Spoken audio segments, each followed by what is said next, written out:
Even the shitting, pissing jokes, they're there in the 12th and 14th century texts. For me, it's the same traditions that have been brought into things that are relevant now. Instead of rice wine, maybe they're getting drunk on Jack Daniels or so on.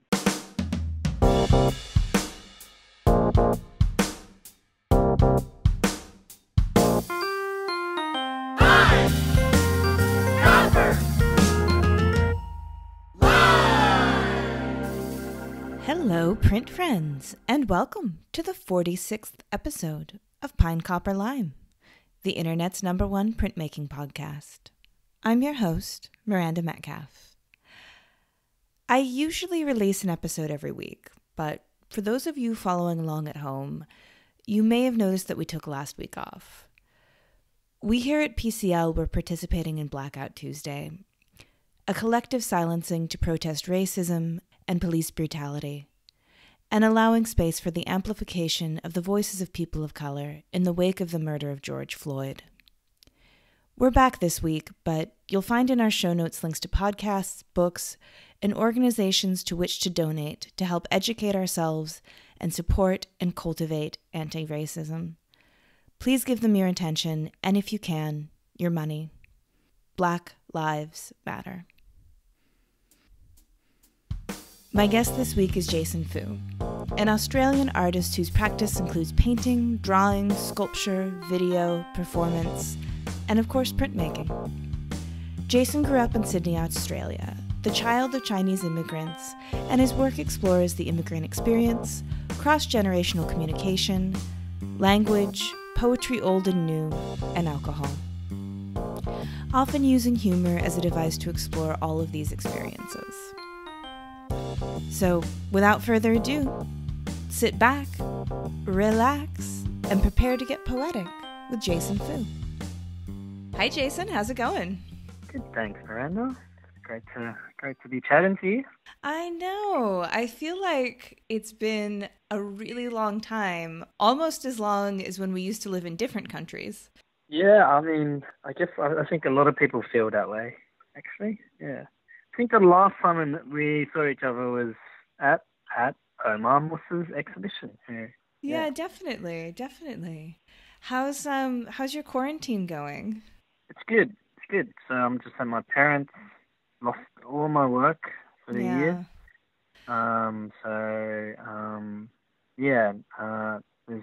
got a no rent, no food bill, no power bill, no responsibilities bill house here.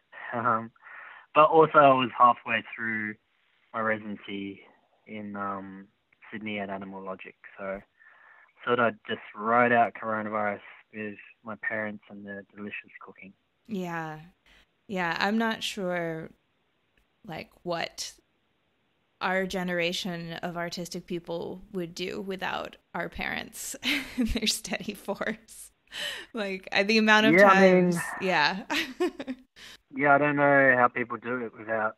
Yeah, I have to stay at my parents probably once every 2 years. I spend a couple months at their place.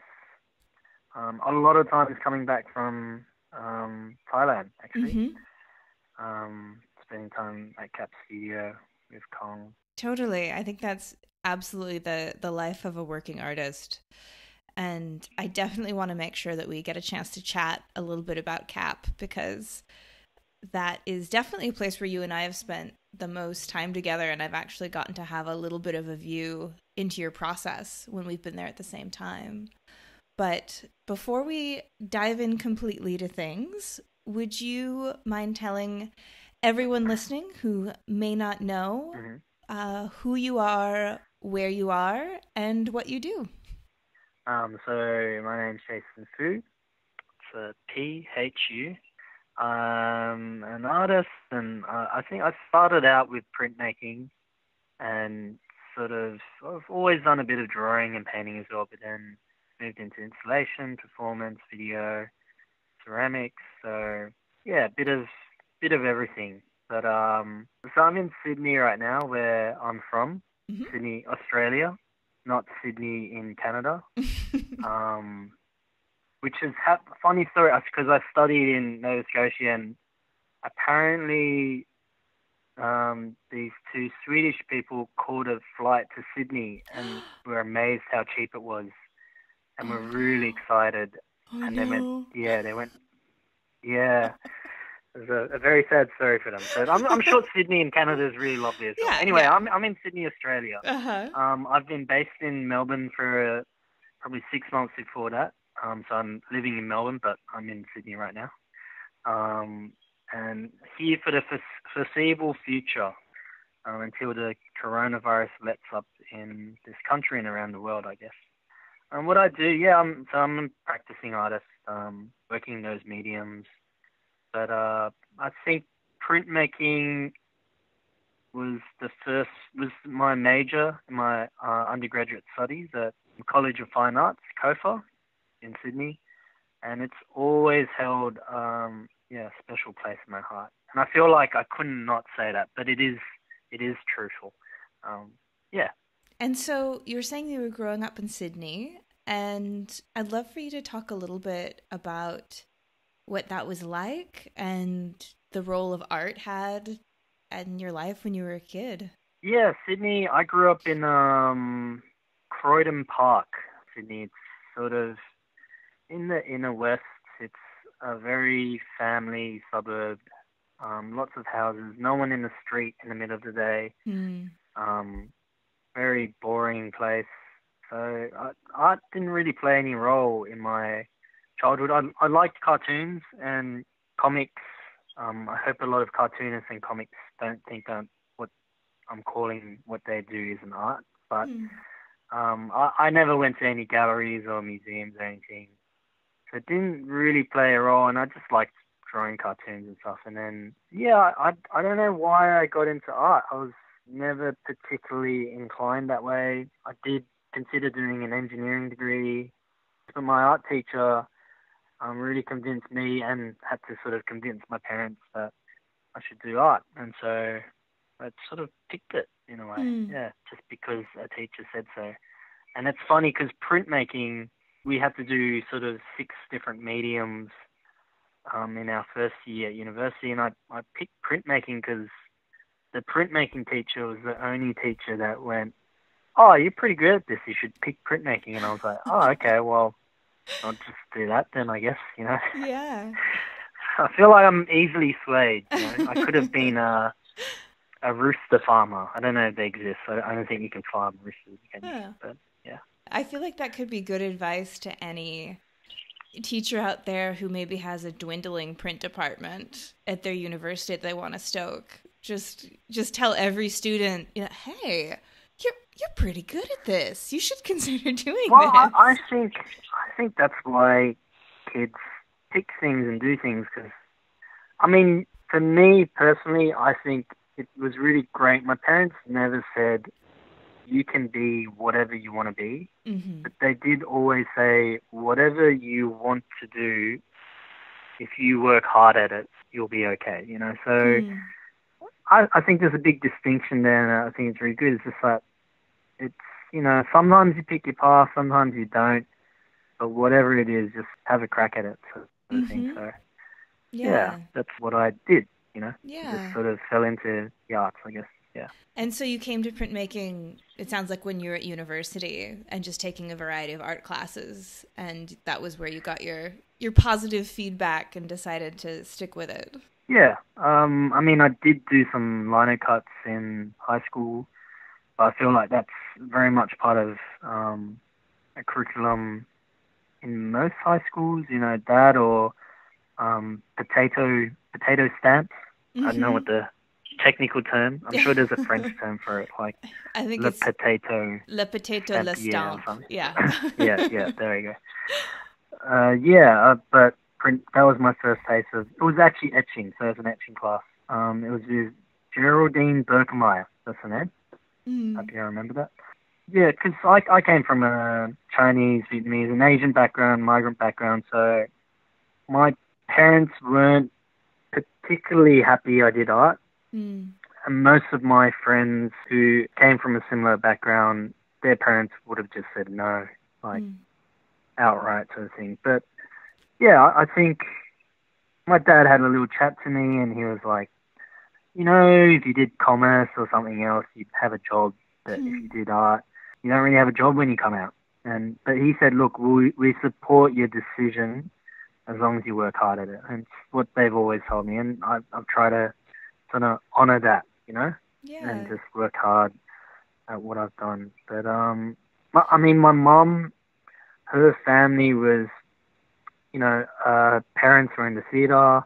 Oh, okay. Her brothers did a bit of writing, but they had jobs and stuff as well. But she was a bit more inclined to say yes, but she also sort of said the same thing. So. Mm-hmm. Yeah, because I was going to ask what you thought it was about your parents that maybe made them kind of more open to their son taking this different path. But was it maybe just your mother's experience having family in the arts and seeing that one can make a life out of that? I'd say actually no. I'd say that support from her came probably after university, when I was, exhibiting more. I think both their viewpoints and why a lot of my friends' parents as well had that is, coming from tougher circumstances, knowing things can change any time, and that, often people's dreams and desires had to take a back seat coming from those tougher circumstances, and that having something stable, could definitely help you ride out anything that might happen. Yeah. But I think it came from a pure economic point of view. Was that we weren't a rich family, but I was an only child. We always had enough to money to sort of live comfortably. So I think that played a big role, because I can't imagine encouraging my kids to pursue this career path if I didn't feel like I could have some sort of safety net for them. Sort of Yeah. thing. So, yeah, I think it's a very difficult thing. But, I think also I don't want to just put it to those pure terms. They've always been really supportive parents, and even things like staying at their house every couple of years for 3 months. Yeah. Not all parents sort of want that, which I can understand. But yeah, they've definitely been a rock in my art career. So not a rock in the shoe, like a rock. I can't actually think of a good positive thing a rock can do, but foundation. Yeah, the foundation. And yeah, Tim and I joke quite often about, if we have kids, how we'll just try and kind of get them to hate printmaking. Like, we'll have them grain lithostones as punishment. And so that way they'll be like, screw you, Mom and Dad, I'm going to go be a patent lawyer. And then they can, offer us the stability. I want a doctor. That's what I'm saying, when Dr. Kid, yeah. Yeah, exactly. And so the artists need to be sandwiched between people, like generations that made logical decisions. In terms of economics, is that, stable parents, artistic child, stable child, and then so on. So I think that's the only way it works. It's only logical. Yeah. Yeah. Well, when I was sort of preparing for the interview and our chat today, I was thinking about it, and we met at the SGCI in San Francisco. But I realized I'm not sure that we've ever had a really in-depth discussion about your work.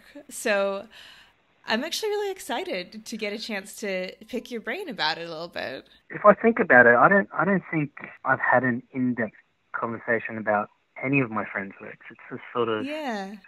You sort of get to know it on a different level, through friendship sort of thing. So, yeah. Yeah.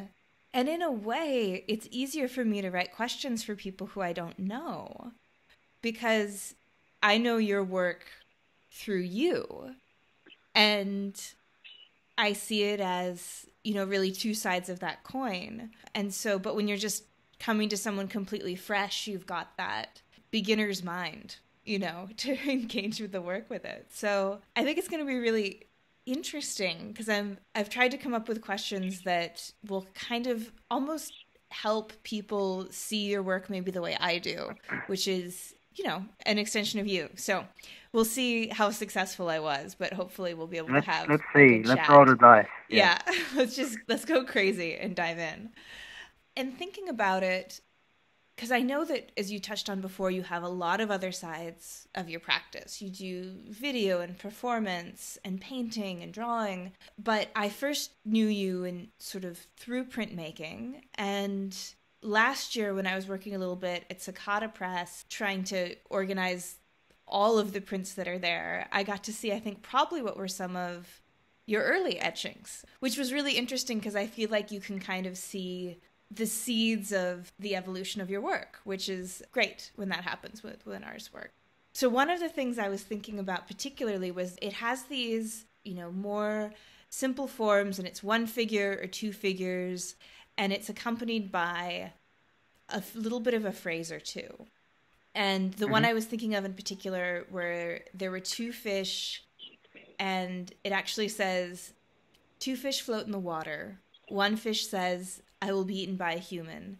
The other one says, I will be eaten by a bigger fish. Yeah, the tiny ones. Yeah, a really small little guy. Yeah.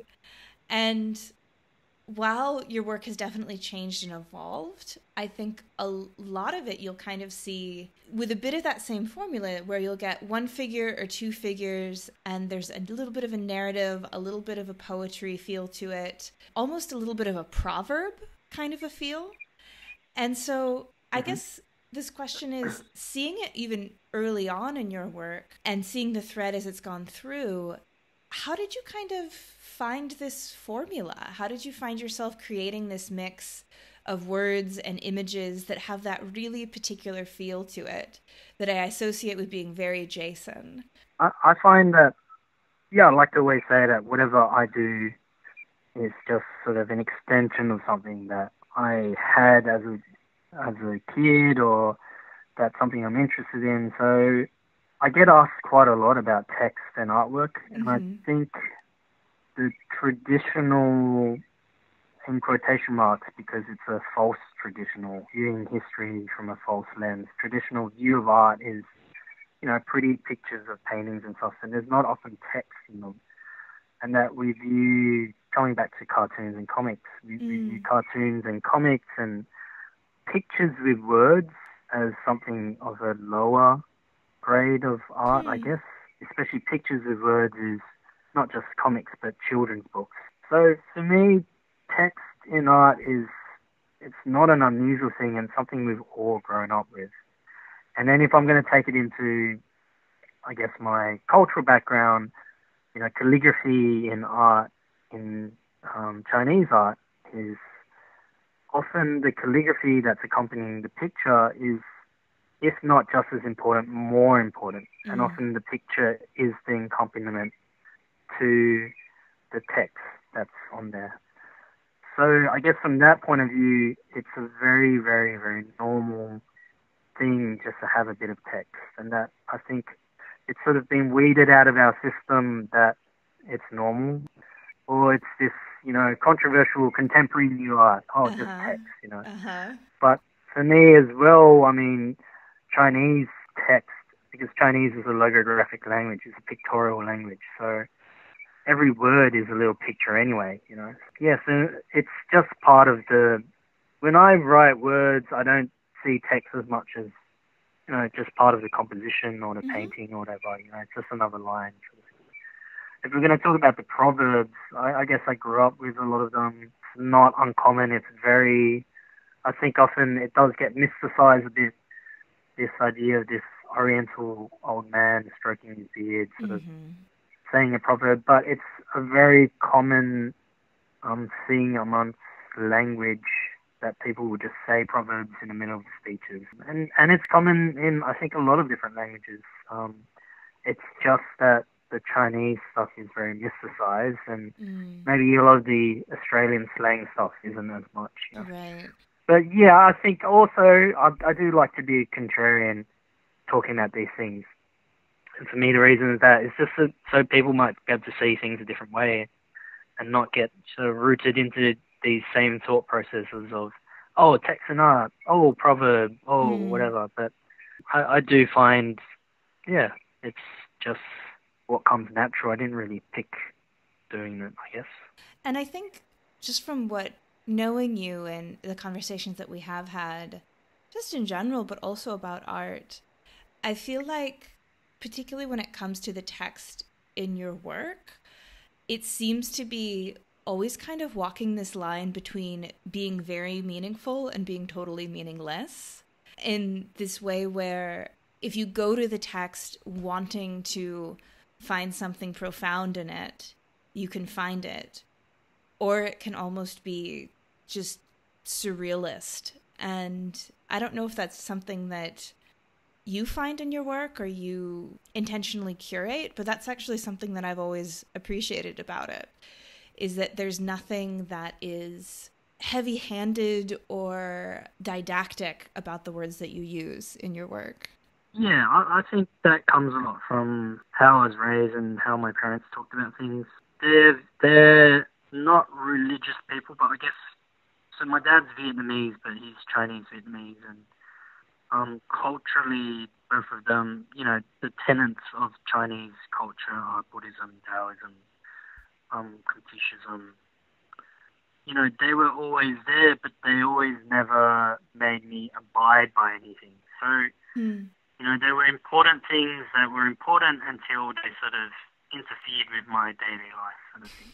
And especially with Chan Buddhism, a lot of the teaching is about non-teaching.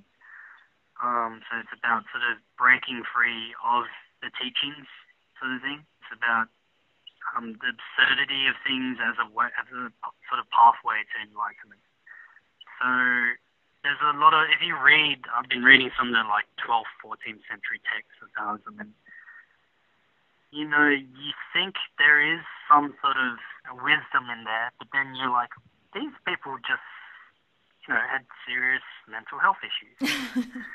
The texts are completely nonsensical. They're like, I took out my eyeball and I swung it like a bat and it was on fire and then I flew into the sky. Right.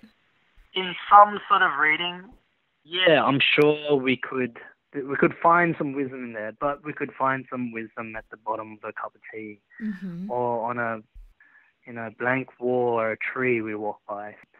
Yeah, you can find reason and wisdom in anything and nothing. So it's sort of irrelevant. I guess that's what the point of all of it is. So, but as well, I do live in this world. I do, think I have ethics and morals, and I can't escape how I was raised or my experiences I've had in life. So it's not all completely nonsensical, And I think that when you were talking earlier about the Chan Buddhism, I had originally heard you talk about that during a talk that you gave with Kitty Kong in Melbourne, I guess, at some point last year. And that always really stuck with me, this idea that there could be a whole system of thought that is based around interacting with the world through the lens of absurdity, because so many systems of thought are about making sense, finding balance, organizing, when I think the natural state of the world is chaos and absurdity. And I just love the idea that I didn't really know anything about it other than what you said about it, but just this thought that there is a way out there, that there can be wisdom in that absurdness that we have to experience. Like every once in a while, when everyone has to go back home and live with their parents and stop going to work because we could accidentally kill ourselves by picking our nose at the grocery store right now. Yeah, well, I guess, no one could have predicted that sort of thing. I think all our sort of predictions have been about this, insane world war. I mean, these things could still happen, but who would have predicted it would be, from picking your nose too much, Mm-hmm. Yeah. Yeah. So, considering that text and words and all of that are so wed to your practice, do you think of yourself as a poet or a writer as well, or is it just kind of all under the umbrella of being an artist? Yeah, I had always wanted to be a writer since I was 20. Mm. But I could never really write that well. One of the skills you do need to be a writer is to write well. It's funny that way, But yeah. I started, yeah, I don't know why, I started making my titles longer and longer Mm-hmm. until some were about 3 or 4 lines long. Got a lot of complaints from gallery managers and people trying to write up room sheets, but Uh-huh. they just became longer and longer. And then I think I sort of got into it by accident. I feel like a lot of my life has been almost subconsciously to trick myself into doing something, Hmm. doing printmaking just because someone said so, doing art just because a teacher wanted me to do it, writing, these longer and longer paragraphs till there were short stories. Yeah, it's just this sort of. I mean, I feel like the process of printmaking. There's this layer of illusion and tricking yourself because you're not really doing the work, but you are. Mm. Doing the work to the matrix, and then is the printing process the actual work? Is the finished product the work, or is cleaning the plate the work? It's sort of, they're all just little processes that are sort of meaningless by themselves. Mm. Whereas, if you're doing a drawing on a piece of paper, you're drawing, that's it. You're drawing on the piece of paper sort of thing. But, printmaking's like, I feel like it's like tricking yourself into cooking something really nice by, Hmm. heating up some oil, chopping up some things and putting everything together, Hmm. So yeah, I forgot what your question was. Hi, I might have forgotten what my question was.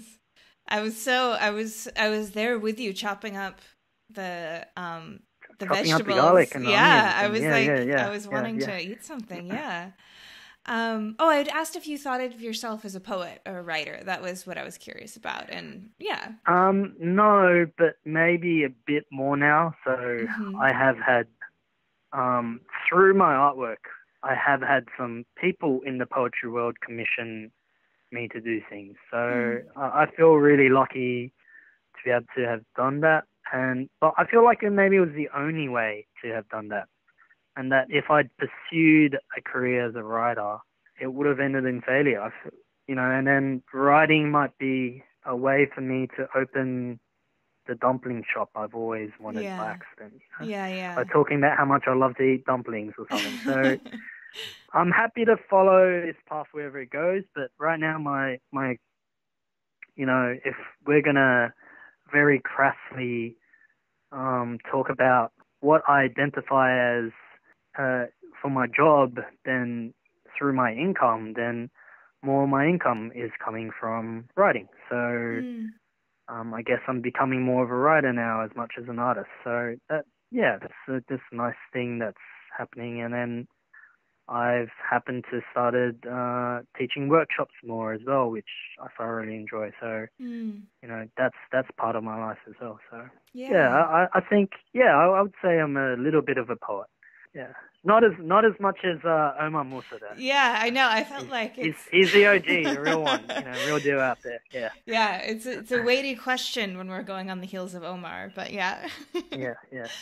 um I also think we should talk about too that the words and the poetry that appear in your work, of course, aren't just in English, but you use Chinese text and Chinese characters, and you've studied calligraphy in China.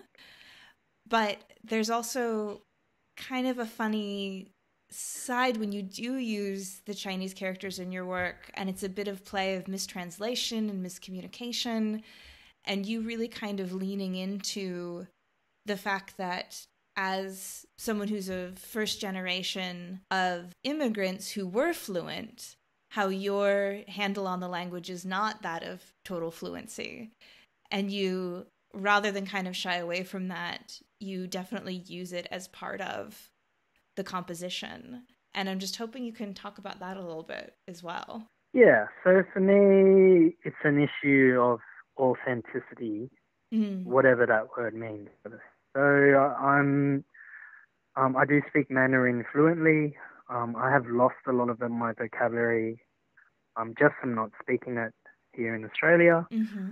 And I used to know how to read and write, but I can't do it from memory anymore. But whenever I relearn the characters to write from calligraphy, I know it for a couple of weeks.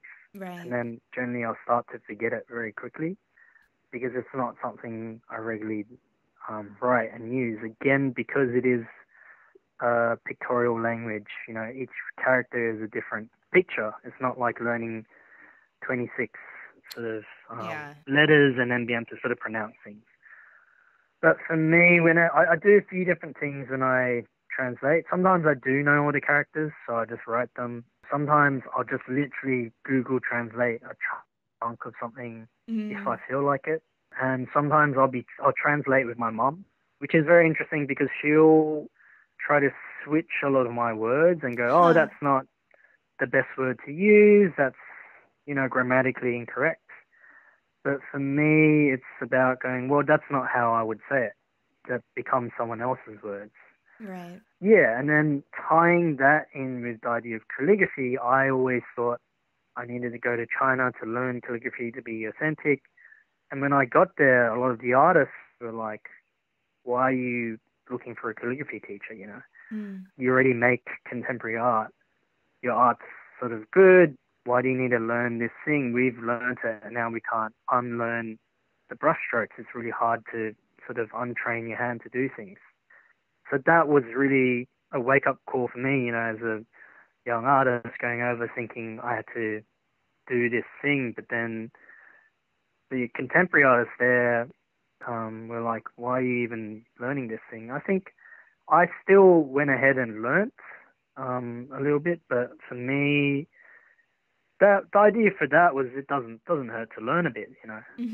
I didn't learn for 30 years in a school or something. But then when I thought about, you know, we don't expect contemporary landscape painters in Australia to all have gone to Venice, you know, to learn the egg tempura method, or I don't know what you call it. I know they use like egg whites or some shit. Yeah, it sounds good. Egg tempura sounds official. You know, we accept contemporary art from Western artists as contemporary art. They don't have to have learned some particular amazing skill. But with calligraphy, there's often the sense of, oh, which ancient, you know, wise and old man did you learn this off? And it's like, well, you know, I just sort of did it myself and made it up. And they're like, oh, are you allowed to do that? And I think it's a misunderstanding about, I think it's a very complex conversation about authenticity, but also, you know, particular skills that can only be learned a certain way, particular skills that only certain people are allowed to learn. Yeah, I think it's often a simplified conversation because people want to know answers. So they're like, well, which is it? Is it, do I have to learn this? Do I have to show respect to this, or do I not? And it's like, well, every situation is different, sort of thing. So I think people want to go like, oh, you have to treat it this way, or you don't have to treat it this way. It's like, no, it depends on what day of the week it is. Depends on if it's raining, you know. Depends on if you brought your umbrella today. So yeah, for sure. And I think that one of the really interesting and dynamic things about your work for me is that I do feel like you play with this idea of that exoticism a bit that the West has for the East. And, you know, as you said, that idea of like, oh, who was the wise old man with the long beard that you learned this from? And you're kind of taking this idea that I think of it as a Western idea, although I don't necessarily know if there's that stereotype in Chinese culture as well, and kind of turning it on its head a little bit and kind of, you know, leaning into the assumptions that an audience maybe in Sydney or Melbourne or New York might make when they come to a painting that has Chinese characters in it and a single image that does have that kind of older, more traditional feel to it. But as you said, the actual content of it can be about throwing up and shitting yourself, for instance, as a beautiful print that you made at Cicada Press. Yeah, I mean, for me, it's both, which is, I think, I feel like that's my answer to everything. But there is old beard stroking wisdom, in there, in the culture. So it does exist, and there's a reason those stereotypes and cliches exist. For me, it's about moving beyond the stereotypes and cliches. So it's both. It's breaking things down, but you can't, as a person, you can't always exist as an antithesis to something. You sort of just got to go, what is this? What is me? What is it? And yeah, there's a lot of contradictions, and contradictions can form the negative space you need to form, the positive that is you, sort of thing. But you sort of need to just have a solid thing. And for me, even the shitting, pissing jokes, they're evident. They're there in the 12th and 14th century texts. The ancient texts. There's even the idea of conservatism in sex and identity and all that. They've always been around. That's the thing as well. It's that people think a lot of the conversations and ideas are new, and that things I might be presenting are contemporary, but for me, it's sort of the same traditions that have been brought into things that are relevant now, so instead of rice wine, maybe they're getting drunk on, some Jack Daniels or something. Right. That again, I'm making things shallow again, but you know what I mean. Yeah, for sure.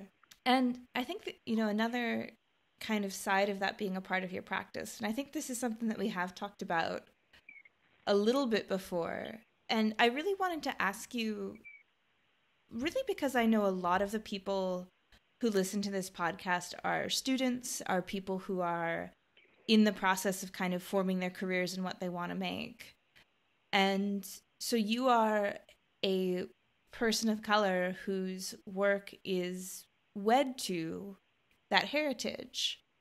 And I know we've talked a little bit about that idea of getting kind of pigeonholed, and that you're becoming to be maybe expected to make work that's like about one side of your identity, which is more complex.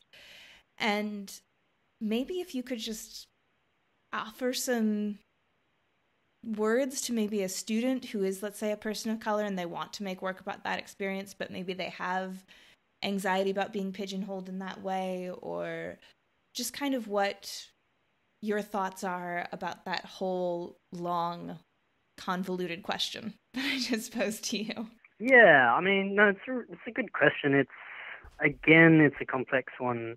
I mean, every question is a complex question, but life is complex, Yeah. But it always depends on the situation, So it is a conversation that often comes up because a lot of friends do make work about their identity, but a lot of friends don't. They just make work about something else. But for me, I think a lot of the problems with the conversation, again, this is, I guess, what I was touching about before, is that thinking this is a new thing of, this new identity thing is like, what's hot right now sort of thing. And it's like, no, I think for me, art has, since the beginning of time, we're using the term identity or this or that, but it's just been about storytelling of, again, going back to when I was talking about children's books and comics, it's been pictures and words about what's happening around people, what people's experiences are. And, as much as I'd like, I can't escape my experience, and my experience happens to be that I'm Chinese, Vietnamese, and I was born in Australia. So for me, all work, I feel like it's a bit silly when people say my work's not about identity. It's like, I feel like all work is about someone's identity because it's made up of some of their experiences that only they could have had, you know. If we're going to get more into it, yeah, there's a very specific sort of pigeonhole that I fit into, sort of thing. In regards to that and needing to make work about that, that's always conversation. So it's never really a good curator, you know, at the beginning of the conversation, they may have an idea of what kind of work they want you to make, but the conversations will always be open-ended at the start. It will, you know, unless they're loaning a work, they can only pick a work, but if it's about creating new work, it's generally the conversation's pretty open, and I naturally want to make work about my identity. Sometimes I don't, you know, sometimes it's about something different. It's only natural that, you know, things fall into this sort of thing, you know. Yeah. As we were just talking about, I realized too that while maybe the sort of aesthetic of your work, you know, maybe using Chinese characters or having that, as you said, traditional pairing of the text and the image, the actual content can be quite universal. You know, it'll be love poems to no one. It'll be about death. It'll be about getting so drunk that you throw up. I mean, these are human experiences too, that more broadly everyone has experienced in one way or another. Yeah, I mean, my use of text is using the Chinese language. It was my first language along with English, so it's just literally a thing I know.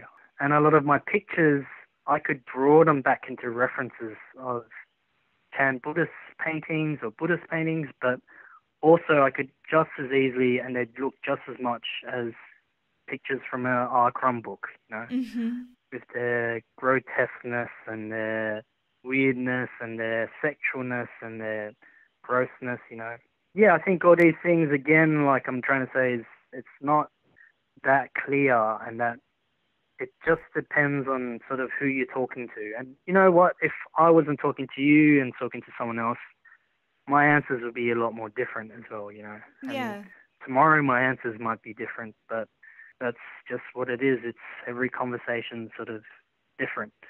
And you just got to, yeah, I think, I mean, not you, because you're doing an interview, but I think people want solid answers because it's a confusing, you know, place, and art makes things even more confusing, and they just want to know what's right and what's wrong. And it's like, well, it's actually very difficult, and what's right today might be wrong tomorrow, and things will keep on changing, and you kind of got to shift and change with them. Yeah. I think that people have this idea that if they can get a solid answer to a question, they don't have to think about it anymore. If you were to say, nope, this is the answer about artists doing work about their identities in the 21st century, then they could say, oh, thank goodness, I don't need to think about this anymore. And they can just kind of put it on a shelf. But of course, in reality, that's truly not how anything works. As you said, it's constantly dynamic and changing, and because that's the state of the world. Yeah. But, I mean, I don't know if this is from an actual Chinese proverb or from someone's tattoo, but, you know, there's a whole, you know, fluid as the river, but, you know, as rooted, as strong as a mountain sort of thing. So, you know, in Chinese culture, it's always known you have to be both.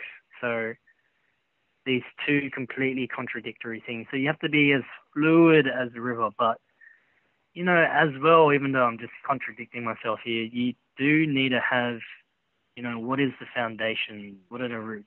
What are the basic tenets of, you know, life? You know, what are the basic principles of life, sort of thing? And how long have they been there, sort of thing? Yeah. But yeah, a little bit of both, a little bit of everything. Everything is right. Everything is wrong. You know.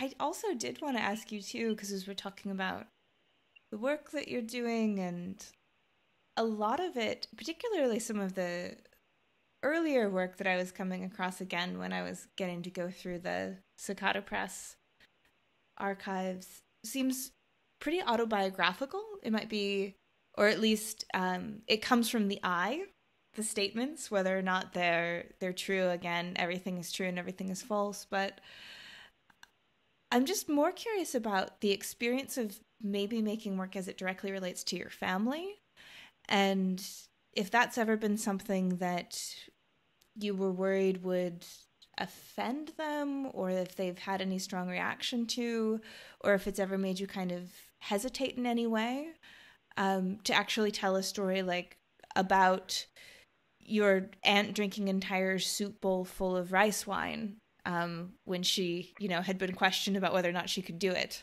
that kind of thing. Yeah, I think definitely my family likes to be very private about things. Mm. I think I never really considered it, and it's going back to that thing of this is my experience, this is the extension of my parents and my relative experiences. I love my experience because I was there. Mm. I think it's something I've questioned recently. I've worked with my mum quite a bit on some performances and with her family history. It's at what point do our parents' experiences, at what point are they ours and at what point are they not? And at what point are we sort of using that? What point are we using other people's stories? And I think this idea of ethics comes a lot in story, in writing, or, using people's stories, or in photography, people's pictures when they don't have any agency, with that Right. sort of thing. So I've sort of stopped doing that. It's funny I'm saying that to you because I'm writing a bunch of short stories to my parents' stories. But with my art practice, I've sort of stepped away from that. I've done that quite a bit, and for me, I do that every couple of years with whatever I'm doing. I think it's good practice to sort of not get caught up in the riptide of, what you're doing, and step back and reflect and go, is what I'm doing good, bad, beneficial to the community? What am I doing and why am I doing it? Yeah, sort of speaking of, I guess, of community as well, I'd love to, while we still have time, just maybe to chat a little bit about your experiences at Cap Studio in Chiang Mai. That's the Chiang Mai Art on Paper studio run by our mutual dear friend, Kitty Kong. And you said you go there maybe a couple times a year to make etchings. And I don't know if you can just kind of speak to that experience and how it maybe influences your creative practice to be in that particular space, and what it's like to work with collaborative printers as well, and what that experience is like for you. It's a pretty long-winded story, which I'll give a short thing to. But Kitty Kong runs Cap Studio, Chiang Mai Art on Paper. He studied in, I think he did his master's at COFA. I think it was his And master's, he studied, he studied under Michael Kempson, who was running his Cicada Press model at the time, which was custom printing workshop classes in the university model where students could be involved in the press. So he was fascinated, Kitty Kong was fascinated by this model, and they had nothing like this in Thailand. And so I don't even think they had much of a printmaking history. I don't want to overstep my historical accuracy of Thailand here, but yeah, I think I've heard Kong say that as well, that Thailand doesn't actually have a really strong historical tradition of printmaking, unlike some other Asian countries. Yeah. But I guess even contemporary-wise, it's often which teachers bring what in. So he started his press in Chiang Mai, and then I met him once in Sydney, and then I met him again in San Francisco at the CPI conference. Big group with Ben Rack, who I started Throwdown Press with, and then Mark Bovey, who I studied under at Nova Scotia College of Art and Design. Michael Kempson was there, and you were there, and Kitty Kong was there, and it was probably his fifth time hassling me to come to Thailand, and I just never had the money or the time. And it finally went over, and it was just really great. How he works it's all about relationships for him. So I sort of went over for a trip and he made me do prints. I feel like that's what happens all the time. Even now, sometimes I would be like, oh, look, I'm heading over. I don't really want to do any work. I just want to hang out with you guys. And he'll have plates ready for me when I land, sort of thing. So I feel like I've had that exact same conversation with him about like, I just, I don't need to see any work. I don't need to do any curatorial stuff. Let's just hang out. And then the next thing you know, I'm, showing up for tea at some artist's house half an hour outside of town. He's amazing that way. I think that's a lot what it is. Yeah. It's like your life isn't segmented. It's, if your life is in the arts, it's in the arts, Mm-hmm. in every single aspect of sort of thing. Yeah, so it was really great going over there because, being friends with all the staff and him, and I would do work often, but often would just sit around and eat food and just go visit museums or whatever. So, yeah, for me it was sort of this working holiday, but it always felt more like a holiday to me, sort of thing. So, in terms of how it's like working there, yeah, I can't explain. I've worked because I came up through Cicada Press through the class Michael Kempson ran, and then helped out quite a bit after the classes ended. And I'd like to say this is a very grand term because I didn't actually, but I ran the LIFO printmaking for Cicada Press.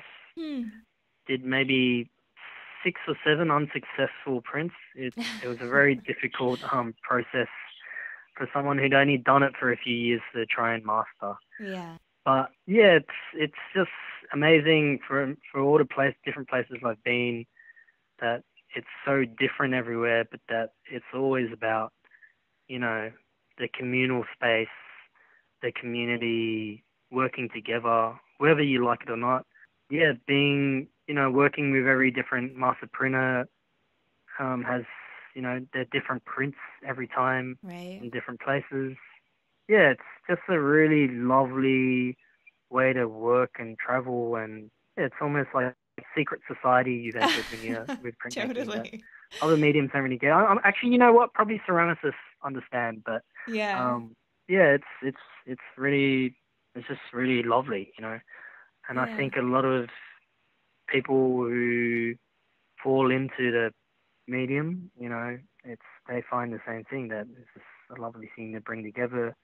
It's also, probably a lot of printmakers wouldn't agree with the value placed on prints, but, they're often worth a lot less, but you get more of them, and that in itself is another, for me, community building tool of, trades and being, more people being able to own this thing you've made. It's like, why should one thing that you've painted be owned by one rich person, which no one else will ever see, Yeah.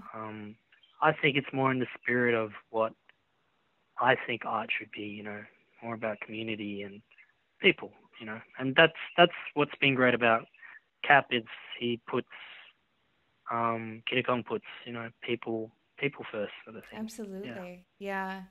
That came home to me in a big way when I was taking back $10,000 worth of Cap prints back to Davidson once, and the airline completely lost them. And Kong just said, "Don't worry about it." He was like, "I don't want that to hurt our friendship." Like, I was like, oh my gosh. Like, he just was like, look, get whatever insurance you can, but don't even worry about it. So he is really amazing that way. Well, I feel like that is a beautiful place to wrap up our chat.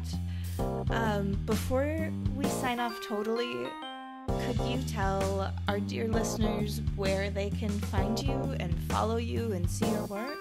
Yeah, I guess. I'm represented by 2 galleries. So Station Gallery in Melbourne, and Chalk Horse in Sydney. And then, my website's just jasonfu.com. Beautiful. Yeah. Excellent. Yeah, that's it. Keep on printing. That's my thing to sign off on. I love that. Absolutely. Well, I'll put links to Station and Chalk Course and your website all in the show notes for this, so people can see a little bit more about what you do. And thank you so much for taking some time to chat with me, Jason. It was great to catch up and just learn even more about your work. So it was great. Oh, no problem. It's always great to catch up with you. Well, that's our show for this week. Join me again next week when my guest will be Ellen Hack. Ellen's interest in process and philosophy makes her a fascinating speaker, and we chat about the ways she uses printmaking and its capacity for multiplicity to explore the concepts of identity and originality. You won't want to miss it. This episode, like all episodes, was written and produced by me, Miranda Metcalf, with editing help from Timothy Pauschak and music by Joshua Weber. I'll see you next week.